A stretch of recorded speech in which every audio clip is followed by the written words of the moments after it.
다들 산다는 우량주 산다고 해서 오르던가요? 다른 사람한테 종목 물어봐서 수익이 나던가요? 아닐 겁니다. 왜 내가 산 종목만 떨어질까요? 수익 나기 위해서는 지금부터 말씀드릴 주의사항을 꼭 알아야 합니다. 올라갈 차트의 특징을 파악하는 것이 굉장히 중요한데요. 오늘 내용만 반복해서 들으시면 남들이 하는 말이나 종목 추천에 흔들리지 않으실 겁니다. 저번 시간에 검색기 기초활용법에 이어서 오늘은 잘 가는 종목 찾는 방법에 대해서 이야기해보겠습니다. 잘 가는 종목은 한 6가지 정도의 특징이 있습니다. 첫 번째는 저항선이었던 21선이 돌파되면 21선은 정말 강력한 지지선이 된다. 21선 아래에 있던 차트가 21선을 돌파하고 올라탄 이후부터는 조정을 받을 때마다 21선에서 지지를 받는 것을 확인을 하실 수가 있습니다. 이 종목도 마찬가지로 21선을 돌파한 이후에 조정을 받을 때마다 21선에서 지지 반등이 나오고 있습니다. 차트도 마찬가지로 상승, 조정, 지지, 상승, 조정, 지지 급등으로 21선을 깨주고 상승, 조정, 21선 지지해 차트가 21선 아래에 있을 때는 커다란 저항 역할을 하다가도 한번 뚫고 올라오면 강력한 지지 라인으로서 차트의 가격이 떨어지는 것을 방어해준다라는 특징을 이해하시면 좋을 것 같습니다. 따라서 21선 이평선을 많이들 매수 타점 또는 손절 라인으로 잡고 매매를 하는 경우가 많습니다.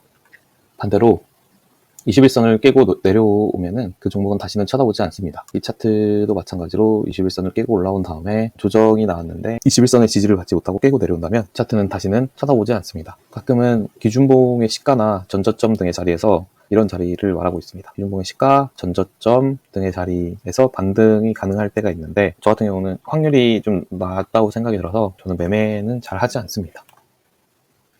첫 번째는 장기 이평간의 이격이 벌어질수록 상승 여력이 많다. 무슨 의미냐면 저는 이제 장기 이평선, 21선, 61선, 121선, 241선이 역배열이면서 바닥을 다지는 구간에 진입을 많이 하는데 그때 이 장기 이평간의 거리가 많이 벌어진 종목이 그렇지 않은 종목보다 더 잘 가는 경향이 있습니다. 그래서 웬만하면 이평선, 이격이 많이 벌어진 차트가 예쁜 차트라고 볼 수 있고 점수가 높은 차트라고 볼 수가 있고 이런 차트를 주로 매매를 하고 있습니다. 그 이유는 이제 상승 여력이 크다라는 장점이 있습니다. 일단 육안으로 보시면 이렇게 이격이 많이 벌어진 차트와 그렇지 않은 차트는 한눈에 그 차이점을 보실 수가 있거든요. 이런 차트는 다 이격이 많이 벌어진 좋은 차트라고 할 수 있습니다. 초록색 이 공간을 보시면은 되게 시원시원하게 거리가 벌어져 있죠. 하지만 반대로 이평선 이격이 밀집할수록 잘 가지 않는다. 아까 그 차트와는 다르게 굉장히 이평간의 거리가 좁은 것을 확인하실 수가 있습니다. 이런 차트들은 대체로 타점이 잘 흘러내리더라고요. 그래서 이런 차트는 되도록 피한다. 또 저도 들어갔다가 타점을 공략하는데 실패한 차트입니다.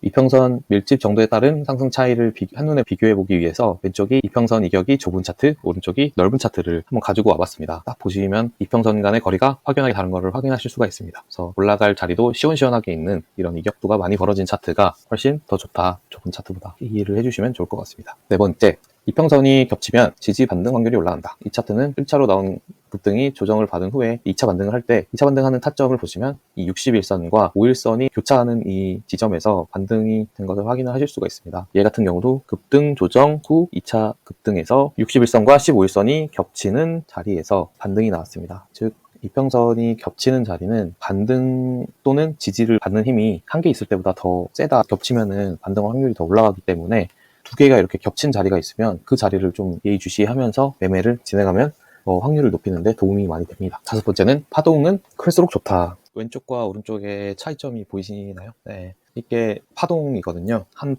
파동의 크기가 클수록 좋습니다. 2차 급등이 나올 확률이 더 높아지거든요. 그리고 2차 파동도 시원시원하게 나올 수가 있습니다. 그래서 매매를 한다면 작은 파동에서 2차 타점을 잡는 것보다 큰 파동이 나온 다음에 2차 파동을 21선 지지선에서 여기서 타점을 잡는 것이 훨씬 좋습니다. 따라서 1차 급등이 나올 때 이 21선을 시원하게 뚫어준 종목이 조정을 받은 후에 2차 급등이 나오는 자리, 이 자리를 노리는 것이 작은 파동보다 월등히 좋습니다. 작은 파동을 추천하지 않는 이유는 희마리가 부족할 뿐만 아니라 2차 타점을 잡기가 어려워요. 2차 타점이 잘 흘러내리다 보니 조금 매매하기가 쉽지가 않다. 마지막으로 6번째입니다. 보통 상승 2파까지 나오며 상승 3파가 나올 확률은 좀 떨어진다. 저는 이제 보통 2차 타점, 상승 2파, 1파, 2파 자리를 먹는 매매 기법을 활용하고 있는데 보통은 눌림한다고 해가지고 여기서 상승 3파 좀 잡아보자 하실 수가 있는데 흘러내리는 경우가 상당히 많습니다. 3파 상승까지 나오는 경우도 있지만은 확률적으로 봤을 때 상승 2파가 3파보다는 더 많고 만약에 3파를 자리가 너무 좋아서 하게 된다면 반드시 손절을 잡고서 진행하는 것을 추천을 드립니다.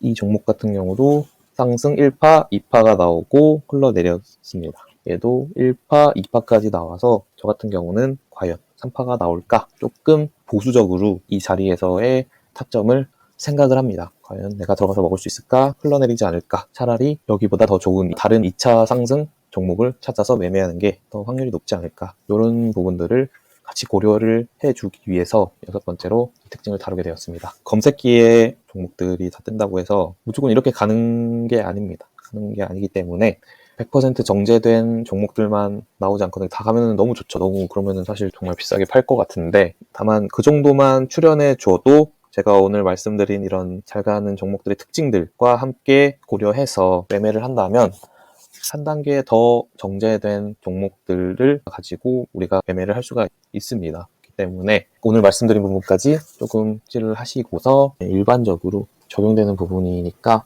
앞으로도 매매하실 때 참고하시면 좋을 것 같습니다. 그러면 다음에는 내가 검색기에서 이 차트는 갈 것 같다라고 선별을 해서 매매를 할 때 매매 시나리오를 짜는 방법에 대해서 말씀을 드리도록 하겠습니다.